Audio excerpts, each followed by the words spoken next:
యథార్థవంతుల ప్రార్థన ఆయనకు అనంతకరము. సామెతల గ్రంథము 15వ అధ్యాయము 8వ వచనము. దేవాది దేవుడు యథార్థవంతుల ఎడల నిశ్చయంగా శ్రద్ధ నిలుపును. అంత మాత్రమే కాదు, వారి నివాస స్థలమును వర్ధిల్లజేయువాడు. ఎందుకంటే వారి ప్రార్థన కన్నీటి ప్రార్థనై ఉంటుంది. వారి ప్రార్థన బహుబలమైనదై ఉంటుంది. వారి ప్రార్థన స్తుతి దేవునికి మాత్రమే.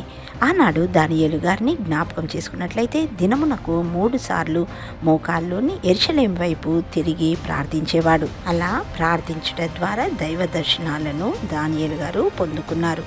ఈ దినమున నీ ప్రార్థన యథార్థంగా ఉన్నదా?